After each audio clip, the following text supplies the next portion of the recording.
maybe we'll start with Diane. Can you give your introduction? I'm Diane Fleet, Greenhouse 17, and board chair of the Homeless Prevention Intervention, NCOC, and so many things. Janice James, HPI Board. Bruce Davis, HPI Board. Caitlin Dixon in the city's Housing Advocacy and Community Development Office. Anita Nellums, BCTC.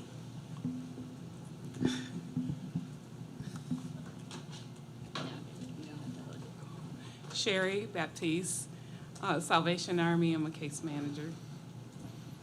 Marika Higgins, case manager, Salvation Army. Amber Cronin, Hope Center. Chris Clark, Community Action Council. Marty Jones, Community Action Council. Alicia Buras, Volunteers of America Mid-States.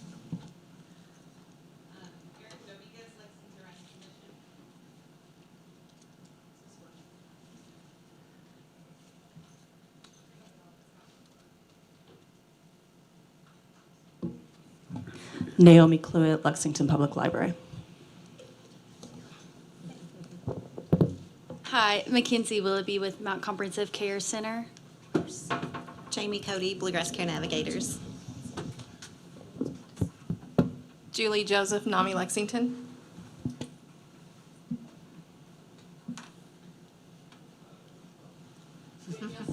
She's Danielle Sanders with Community and Resident Services. Marissa Webb, the Office of Homelessness Prevention and Intervention. Jeff Herron, Manager, Office of Homelessness Prevention and Intervention.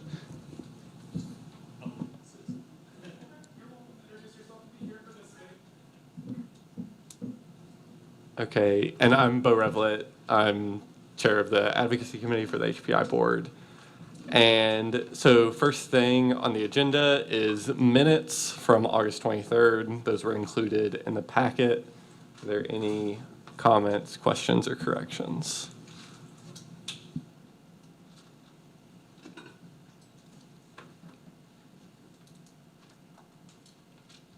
Okay, can we get a motion to approve? I'll make a motion to approve minutes. I'll second Janice's motion.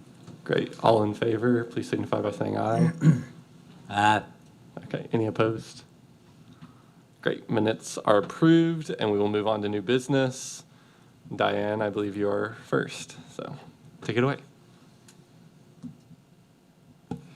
So I've been talking to Jeff Herron for this a little bit. I don't know if some of you know my other hat is with the Domestic Sexual Violence Prevention Coalition. And one of the things that we've been working on some time with family court judges and with the county attorney's office is around the issue of child support. And we're realizing that there are large gaps and lapse of people being awarded child support. And so we're trying to figure out ways to speed that up in the population that we're serving. But I also know, as I've been sitting on this board, one of the conversations also is income coming into the family. And I'm also sort of wondering when TC's not here today, but she's talking so much about so many families with children that are homeless, living on the streets or living in congregate living, or the other day she was mentioning living in cars. I just feel that there's a combination or a clarification between these two boards of domestic and sexual violence and the homeless prevention work around the issue of child support, particularly when we're looking at families that are out on the street. So I don't know that I have a request of this. I'm more am just, I guess, asking you all if this is something that you're noticing, if this is something that we can continue to follow and maybe track a little bit as we're working with families. Are we asking questions around child support, and has it been awarded, and what the difficulties of receiving that might be? So I will stop rambling for a second, but I don't know if this is maybe triggering anything with you all, if it sparked any conversation. Yeah, and I'll just add, like Dan said, we've been discussing this, and so we wanted to just bring it before you, kind of get a sense of if this is something that our providers are also seeing. If it is, we would love to hear your perspective and know, for example, Do we need to maybe look at putting some fields into our HMIS system that can help us collect some data around this? Do we need to, if the data supports it, potentially put some efforts into some kind of strategies to address the issue? Really just kind of an exploratory topic for us today, but would love to know your thoughts.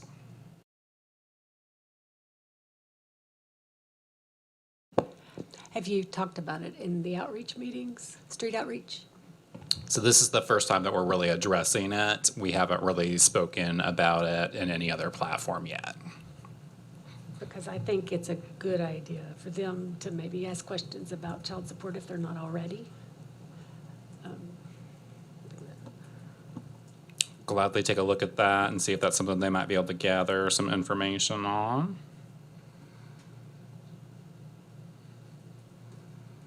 You know, it's always a little bit of a dilemma, you know, kind of, again, talking on both sides of my mouth a little bit. Sometimes it's not safe for some folks to be requesting the child support, and sometimes, you know, removing themselves from that relationship altogether is the safe thing. So I never would want anything that is mandating or requiring somebody to file that.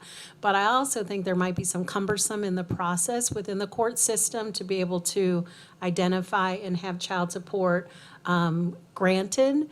And to me, it would be a really fascinating piece to kind of look at it as one of the data sets, as we're just compiling information. So when we're meeting with family court judges and or with Angela Evans at the county attorney's office, we can say, you know, we're really finding, I think TC would be a fascinating person to talk about this, but I think to have some, right now I'm just anecdotally talking about it, and I would love to have some data around that subject matter.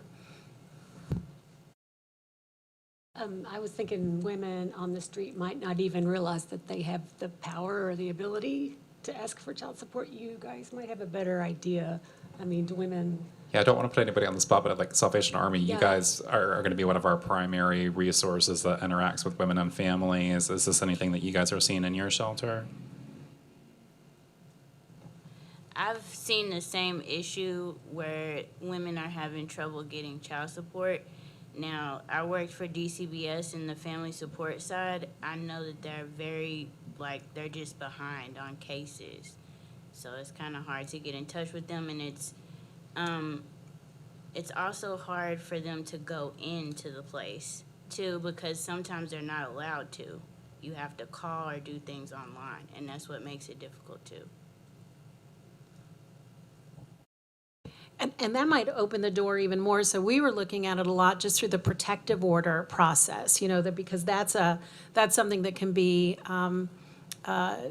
directed right within the protective order, no contact, no violent contact, and child support. There was a hesitancy to do it, though, I think, because the family court judges didn't know if they had the teeth to and the time to continue to administer if it wasn't being done. So they were really wanting the county attorney's office to take that on. But the wait can be really difficult. We had somebody from Kentucky Refugee Ministries at the board meeting, Prevention Coalition board meeting, and said it was taking them 18 months to actually get on the docket and to get that person served. And so that is such a barrier for folks that are trying to leave abusive situations and or be housed if you have to wait 18 months for that to be determined.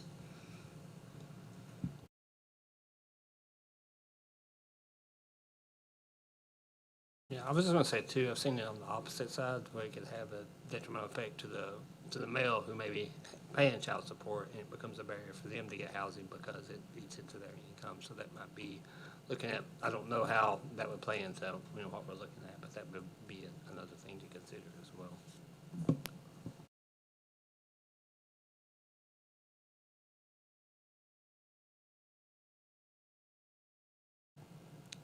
Yeah, Amber? I was just wondering, in the courts, is there a program, because what Marty said is correct, but then again, they do owe the child support. But if you put them in jail, they, of course, can't work, and they can work, but they might be homeless or marginally housed while they're paying their child support, but they still need to pay the child support. Is there a program, you know, in the legal system that sees that and maybe offers, I don't know, something? Because it is a conundrum, you know, you're in jail, you can't work, but you owe it, and they need it. There has to be you know. Yeah, I think, there are times where for some individuals that owe child support, that can be something that can be a barrier to housing. And I know that we've had case managers who have made individual efforts to contact and try to see if there's an ability to get something reduced to a level that's manageable to ensure that it's still being received, so it's helpful to the persons that are owed it, but also that it's not so much that it affects a person not being able to keep housing or stabilize their situation so that they can continue to make those payments. And it seems like it definitely varies depending on what jurisdiction that child support is owed within. I know especially in other states, we've seen some pretty high amounts that there's been no ability to get reduced down to a more manageable level. To my knowledge, there's not necessarily a coordinated program that is addressing that.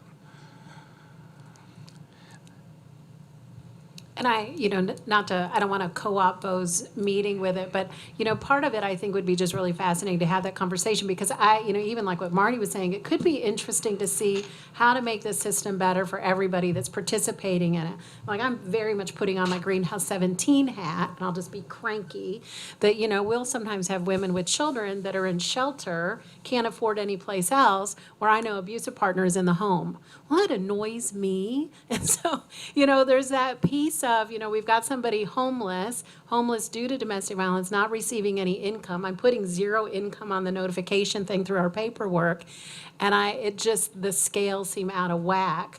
But I don't think incarcerating people is the answer either. And so, I think in a transformative justice sort of way, is there something that would help the population that all of us are serving in our different ways, but are we least aware of how child support can play into that, I think would be really interesting. Marissa and I are happy to maybe put some optional fields into HMIS that wouldn't be required data collection for like HUD purposes, but we would be open to doing that and just seeing if it nets us any data that gives us a better understanding. Is anybody adamantly opposed to that? Because again, it would be something that would not, if you're not able to obtain that information, it's not something that's going to impact your adherence to our data quality plan. We'd just be trying to do some exploratory research. I think that's a good suggestion. We'll gladly pursue that. We'll communicate with our HMIS users when those are available, what the intent or how those fields are supposed to operate, any kind of logic you need to be aware of. And then if they become permanent, we'll add them to our data collection forms. Will there be questions for both ends of that, both sides, and I can add it to our. Yeah, I think, Diane's definitely put this before us, I think, in a kind of comprehensive approach. I think we need to look at all different aspects of the issue.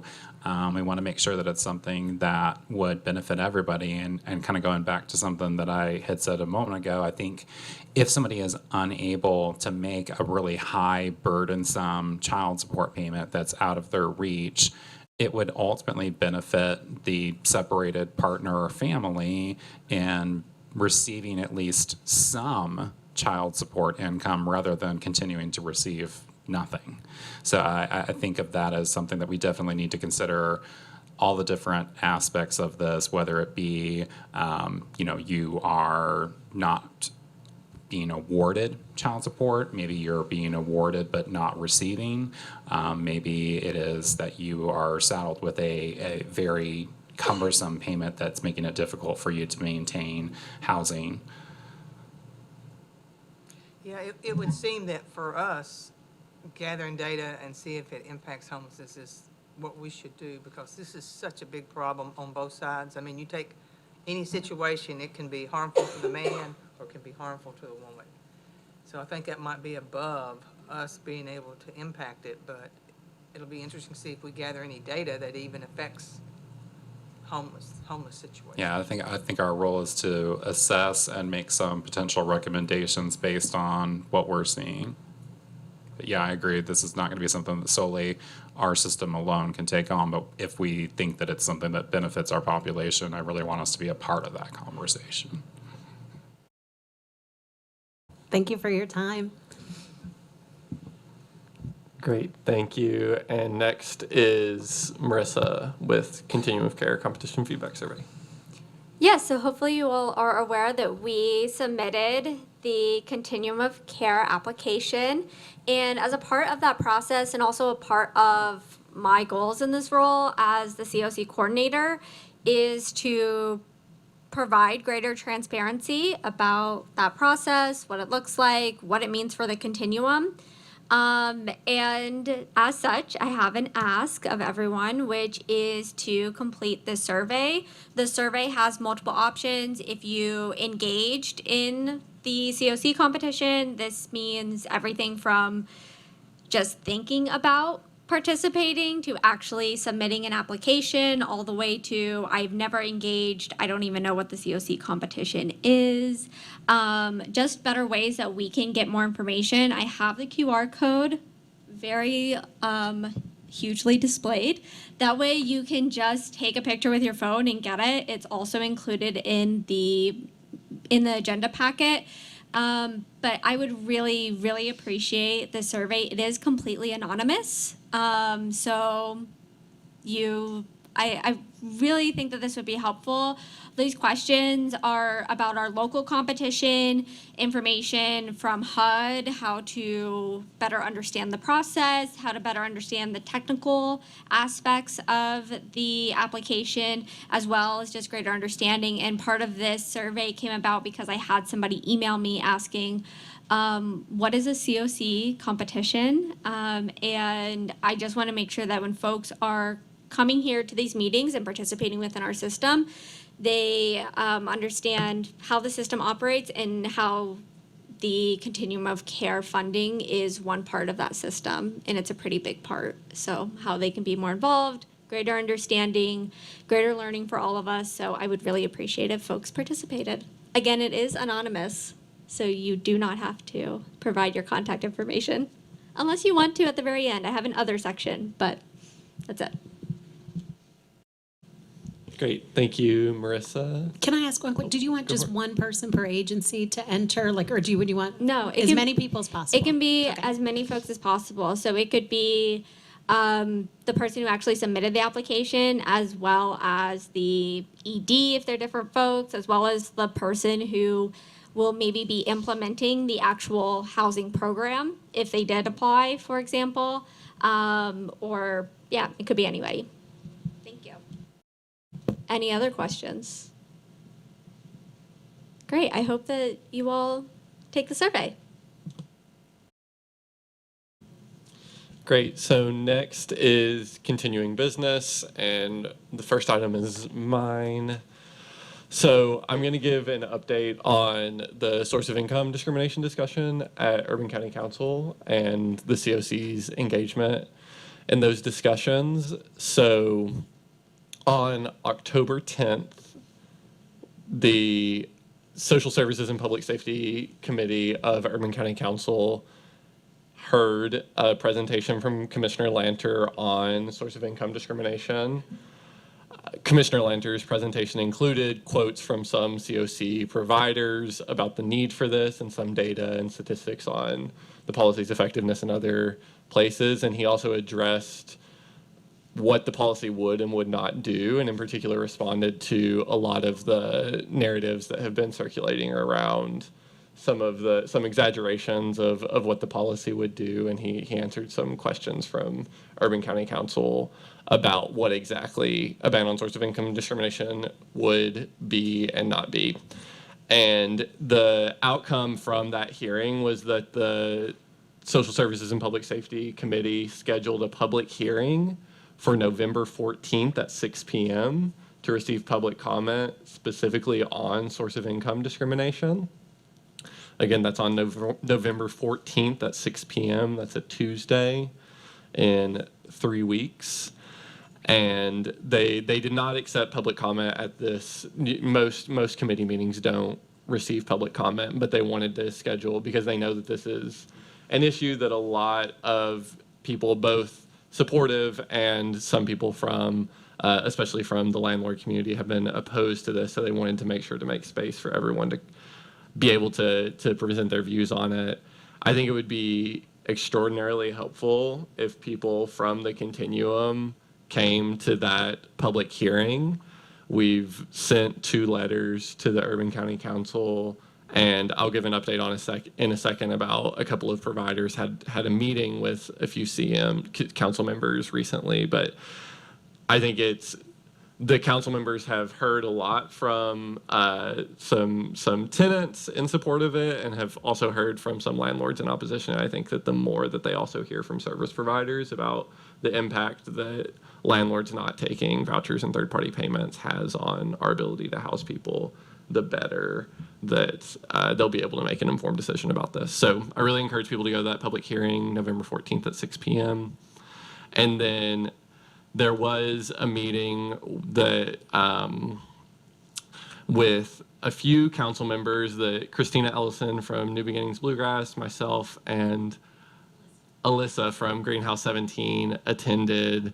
That meeting was attended by council members Dave Savigny, who is leading this push in council, 3rd District Councilwoman Hannah Legree, Vice Mayor Dan Wu, and then aides for council members Lynch and Reynolds were all at this meeting.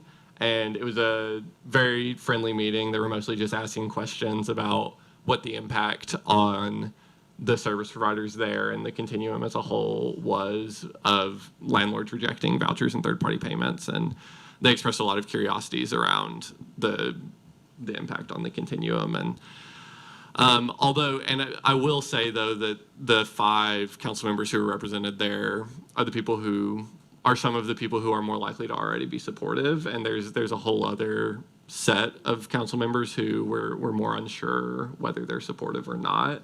So although that was like a very friendly and supportive meeting, I think that there still is some importance to people continuing to try to, communicate the need for this policy.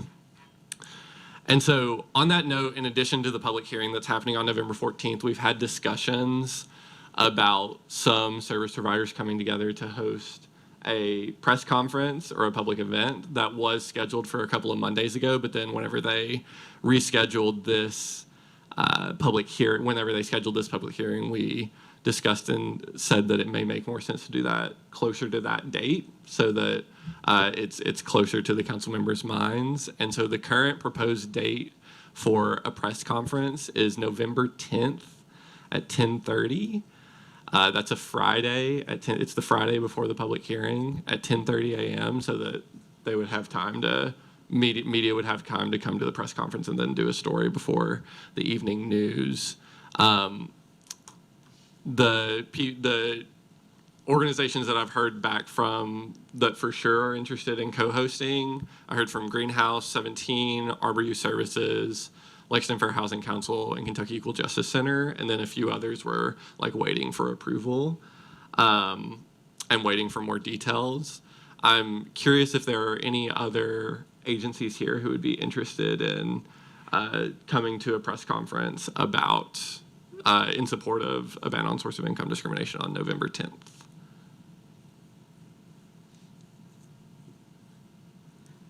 Maybe. And that's Hope Center, right? Great. How should we follow up with you? I can give you her email address. Great.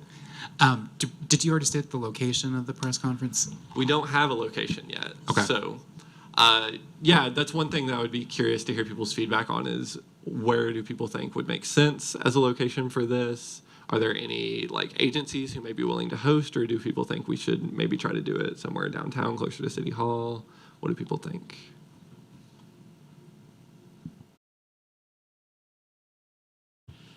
I was thinking you would do it downtown, but I don't know if this is a good idea or not, but would it be interesting to do it at the new congregate weather shelter space to kind of highlight that a little bit and go, look at all the people that can't get apartments? Here they are. I'm going to step in and say on behalf of Hope Center, I think we should give them a little bit more time to get their operations rolling before That is really soon, isn't it? It's like 10 days. Tractors will be in this space. Yeah. So I appreciate the thought. Yeah. Personally, I think usually visibility is key with this kind of an effort. So I would encourage us to think about a high visibility space, whether that be, Courthouse Plaza, somewhere down by the government center. My concern, even though I think it would be great for us to have a space that an agency was willing to let us use, if that might not be as strong of a message as potentially it could be if it was a little bit more visible. Because say the council members are coming in the government center, are they going to see that support? Say someone's driving down the street, is it going to encourage them to stop and Google and see what is this about? I also was going to just add that my office will gladly share the information through our mailing list about the public hearing. Additionally, we can include some information or links to help people to identify who the council member is, where they live or where they work, and how they can contact their local council member.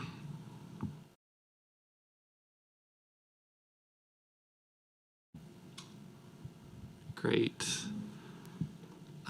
Yeah, any other questions or comments on source of income discrimination? Did you say a time? Right? Back there. Okay. Yeah. For the hearing or for the press conference? Press conference. At 10:30 a.m. on November 10th. And I would encourage agencies to think too, like if this is something that you maybe have tenants that have expressed this as a barrier to housing, if this is something that's directly impacting them, I think it would be great for you to think about and extending that invitation to some of the individuals that you're working with to join you.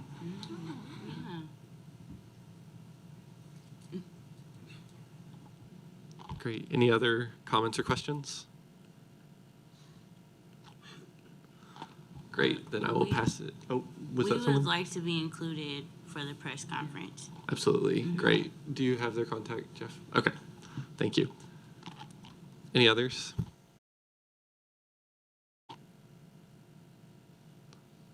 Great. Then we will pass it to Marissa and Jeff to talk about lived experience engagement. I will be talking about this. So we met, I believe, at our last meeting. We talked about our initial meeting of that work group. It was Jeff, myself, and Bo that were there, along with several folks with lived experience and lived expertise who were able to provide feedback regarding specifically our COC competition. However, that is a very limited scope, and we want this lived expertise working group to be much more expansive. As such, we will be meeting on November 15th at the Central Library in Meeting Room B at 1 o'clock.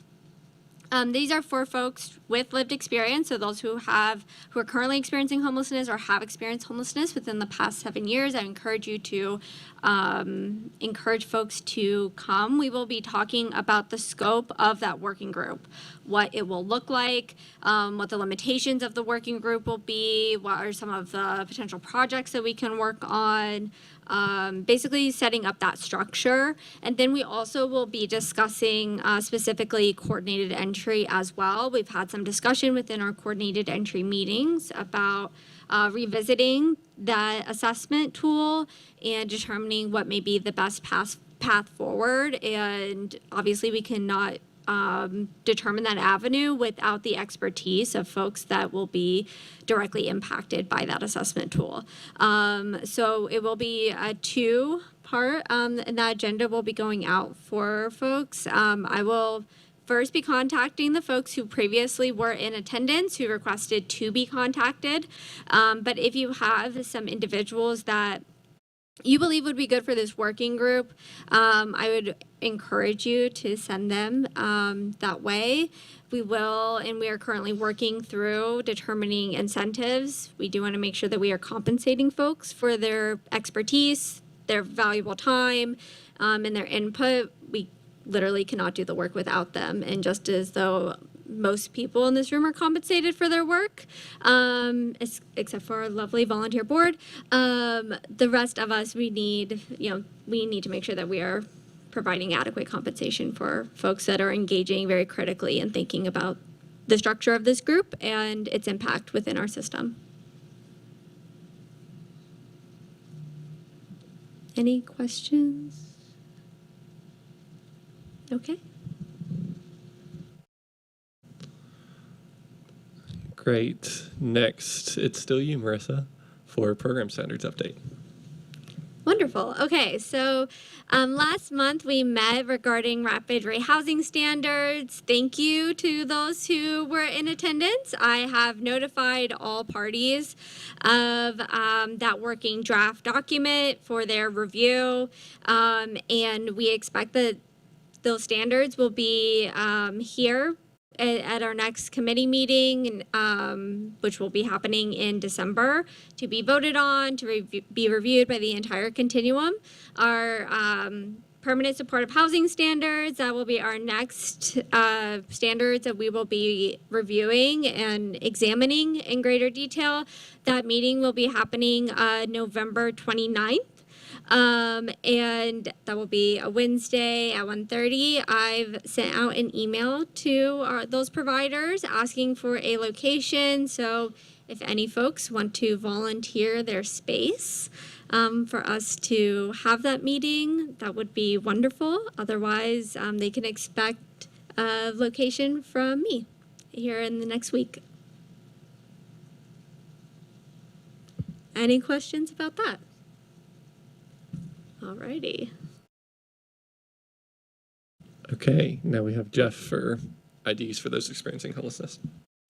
So we're just given a routine update on our program to help with access to state IDs for those who are experiencing homelessness. This was included in your packet. A couple things I'm going to go ahead and point out. One would be that we do still have a little bit of a disconnect between the number of letters that we are issuing and the number that are being redeemed. So that's why some of the accounting is going to look a little wonky. Technically, if everyone that had been issued a letter had redeemed it, we would have expended all of the funds and then some that we committed out of our fiscal year 22 Innovative and Sustainable Solutions Fund. But because it's not being redeemed at that rate, we actually have about $750 almost dollars remaining for issuing those IDs. Good news that I can report is that since we are talking about this, I have seen some improvement in that rate. Our last update in August, we had only about 24% of letters being redeemed, and we're now sitting at 33%, so almost a 10% improvement in that rate. So I definitely want to thank and encourage providers to continue the efforts that you are making. Several individual organizations also have pretty high rates or rates that have increased since the last time that we looked at this. Community Action Council seems to have like a 14% increase in the amount of the ones that they've facilitated that have been redeemed. There's also been some pretty strong numbers from Nathaniel Mission, New Vistas. Last time around, 18% of their referrals had redeemed their letters. Now it's up to 36%. So I'm definitely seeing that whatever mechanisms, whether that is transporting people, providing bus passes, or just follow-up case management, checking in to see if folks actually redeemed their letters, we are seeing some improvements. Another thing that I'll mention is that we're starting to see a high number of duplicate requests being sent in after people have already redeemed. Obviously, if somebody has not redeemed their letter and gotten an ID, we're more than happy to print a new letter. We understand that that can get lost easily. When it comes to doing a duplicate issuance on an ID, we're going to kind of take a look at that as we're just now really starting to see a lot of duplicate requests. Obviously, if it's going to be a barrier to if someone's able to facilitate housing, employment, something else, I don't want a nominal charge to be something that is a barrier to them having that access. But I do want to make sure also that this is a resource that we're able to continue to offer to the entire population and not just necessarily seeing a lot of redemption by a handful of individuals. So we'll work with you, just contact us, review that situation, and we'll definitely try to see what we can do if somebody does happen to lose their ID or have it stolen or something to that effect. Otherwise, not a lot of updates on this. Again, that cost has been reduced. It's been halved since the rollout of that portion of House Bill 21.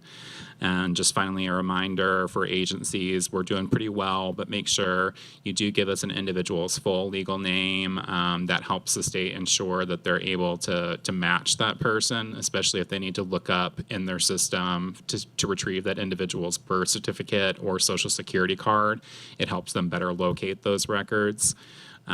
Photos, just make sure again that we are able to see the individual that's included in the letter to verify an individual's identity. Make sure somebody else is not presenting that letter and gaining documentation in their name. So we do need to be able to see the individual. Try to avoid hats, sunglasses, hoods, things that might obscure an individual. And, try not to crop off the top of their head or anything like that to where we can't see them.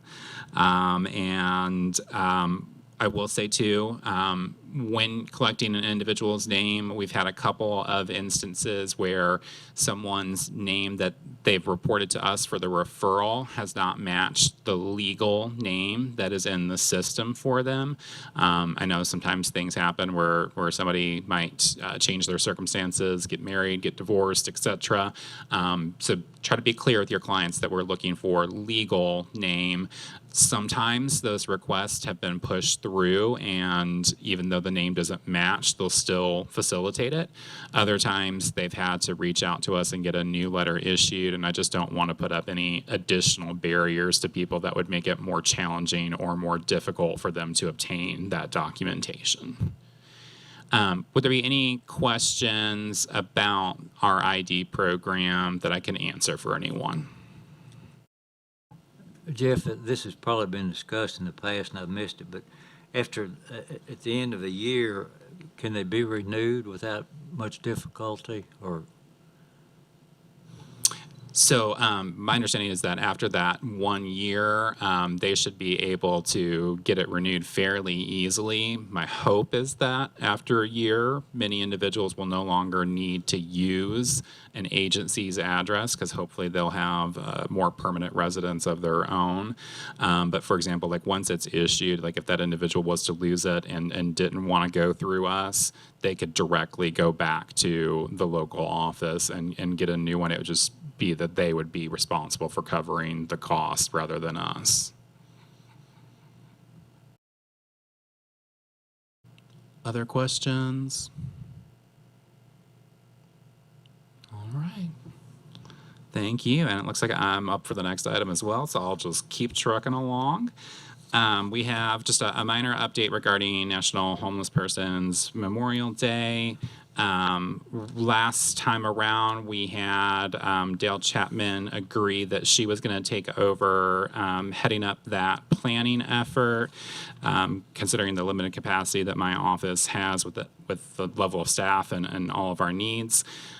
She did hold a meeting on Zoom this Monday at 2 o'clock. I didn't realize that she had sent just that email to the individuals that had been present at the last meeting, and so that did not go out through our listserv to the entire membership. So it was a relatively small meeting. What we're going to do to rectify that is we have already set our next meeting for Monday, November 6th at 2 p.m., and I will share a Zoom link through our mailing list to make sure if there's somebody who's not already participated or that missed this week's meeting that they have additional opportunities to join and discuss.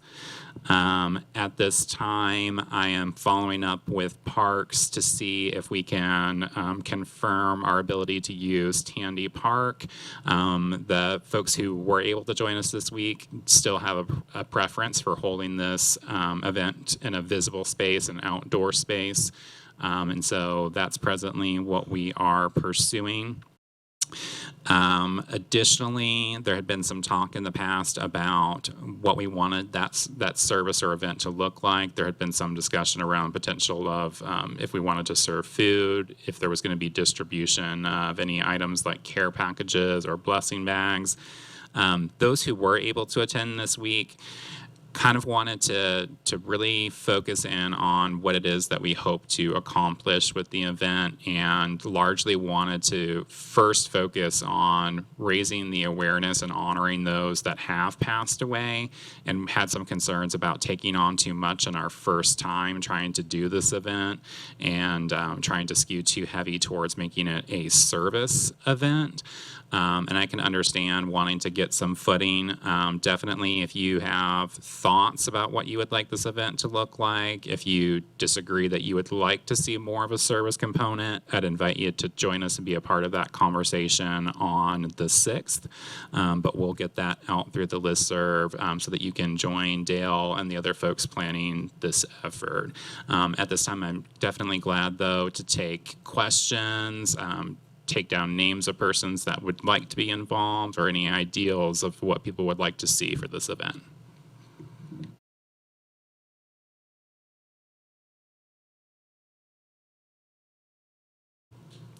We're a chatty group today.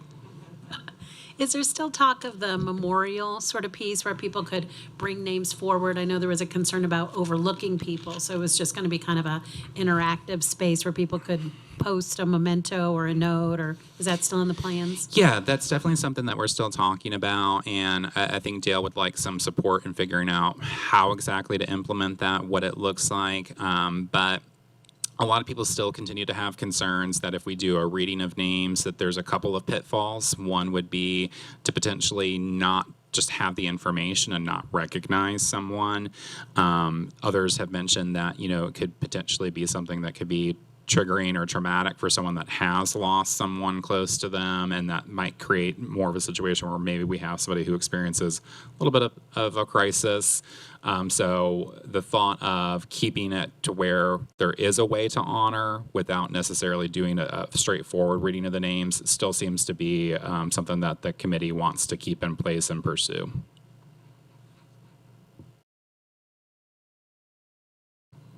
Other questions? Thank you to those who have already been a part of that planning process. We'll get that out, and we look forward to having more of you at the table next time around. Great. Next on the agenda is other issues and public sharing.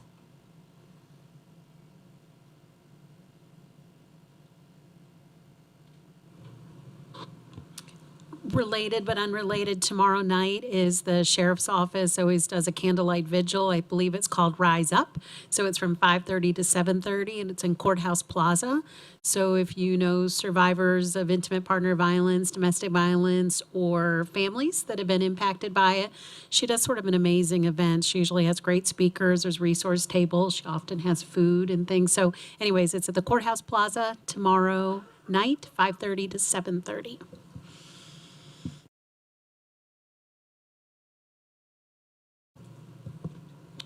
Just a compliment, I like the cards, good. Yeah, I'll make that announcement. I failed to share that earlier. Up front by the sign-in sheet, which we hope everybody was remembering to sign, we placed a stack of some printed resource cards. We had a couple of changes, like Hope Center's new expanded street outreach program, that we went ahead and updated those cards and did a new print run. I did about 1,000 of those that I have on hand, taking them to various events, but also glad to provide them to agencies that might have a need, especially those on the front lines that might come into contact with individuals who need information about resources. We also have electronic version on our website, and I'm also glad to give that to you directly via email if you send me a request, if you would prefer to print those off on your own. But those are definitely a handy tool, and we want to make sure that the word is out there. We know the system can be challenging to navigate, so anything that we can do to make that easier is helpful. While other people are considering if they have announcements or even just good things that their agency is doing, I wanted to give one other update. We met today on Zoom with shelter, day center, and outreach providers just to review and finalize information for our winter weather plan document. And so I'm going to be releasing that roughly Friday of this week or Monday of next week so that it will be out in advance of November 1st. The November 1st date is going to be pretty important this year because we're going to have several season-long options rather than operating motel rooms on an as-needed weather-related basis. So it should provide a little bit more stability and hopefully some better outcomes coming out of the winter for more folks potentially getting connected to services and permanent housing. Just to share with this room, of course, that document will go out, but sometimes it's more impactful to hear things yourself. So some of the resources that we're going to have available, we're going to have a temporary shelter operated by the Hope Center. We really appreciate them taking that on. That's going to be located on the North YMCA's campus. That address is 381 West Loudon Avenue. Specifically, it's going to be at the corner of Setzer Way and Loudon.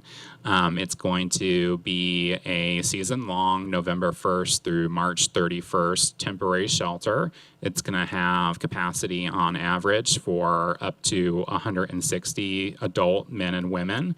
It can be unaccompanied men and women. It can be couples. There's going to be some kennels. They'll be able to accommodate a limited number of pets. There's going to be showers, bathrooms, meals. It's going to have all the basic needs that one of our standard shelters would have. There's also going to be a structure that we can use for service providers to come in and help the Hope Center to extend case management and referral resources to individuals. In the coming weeks, as we get launched and get a little bit further into operations, we're going to start working with coordinating on maybe a schedule of some different services that we can bring in so that we can communicate to people when that's available so that they know when they want to be on site. That shelter is going to operate 24/7, so we don't necessarily have to have persons leave during daytime hours if they don't desire. There is going to be security on site so that we can make sure that it's a safe environment for everyone involved and also mitigate any kind of neighborhood concerns. So far, it's looking very promising, and we're really glad to be able to offer this option. We're also pending council approval on a project with Bluegrass Care Navigators that the board has approved funding for. That would allow us to facilitate some options for folks who are seniors, 62 or older, that would also have things like mobility issues or medical conditions, which either make them ineligible to go to congregate shelter, or that would make it, adverse for them because of their medical condition itself. We're going to take those referrals directly from our shelters and our street outreach providers. It's not going to be something that we're going to publicize to the public since it is limited capacity, but Bluegrass Care Navigators is going to be able to provide some short-term hotel stays. They will provide transportation to get people there. They will be able to provide meals. And most importantly, they'll be able to do discharge planning so they can coordinate with our housing providers on a permanent housing plan. And with their expertise, they can transition individuals to a higher level of care as needed. So we are excited about having some extra options available and look forward to that winter weather plan document hitting your email box within the next few days. As you see it, definitely feel free to reach out if there are questions or concerns, or if you spot something with your agency's information that we might need to update. I said this earlier, but I just want to kudos to you, Jeff. I think that was a coup to bring all those people together. So I think this is going to be an amazing model for service delivery, for much more efficient, be able to respond to folks. Because before you had to kind of call and figure out where they needed to go and transfer to a hotel. And how do you do service delivery in multiple hotels? So I think in a service delivery model, it's going to be amazing.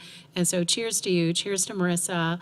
Community Action, Hope Center, Bluegrass Care Navigators for really picking up a big, heavy lift of that. I just think it's going to be great, and I love that it's 24/7 throughout the whole period of time. I just think it's a really great plan. So cheers. We really appreciate you and your support. I want to recognize a lot of people who made that possible. Obviously, the planning committee and everyone who participated in that with Commissioner Lanter. Definitely want to recognize Community Action Council. Last year, as I came into this role, and there was not as robust of a plan as I would have hoped. You guys definitely took one for the team and really facilitated a difficult program. I'm glad that no one has to necessarily operate on that same model again. And I definitely want to recognize the Hope Center for taking on this challenge and offering an extended seasonal option. Community Action Council and Bluegrass Care Navigators for the other options that they're facilitating. I really do appreciate everyone's effort, and I think this is a positive step for us. Is there going to be some separate meetings about process? So me and David are meeting Because we brought on up Friday. a bunch of things and. But I think maybe that should include you, or at least definitely follow up with it. But yeah, we'll chat on that. And then I'm glad to, after we have a moment, be able to share any relevant information, either through that document or through communicating with the membership.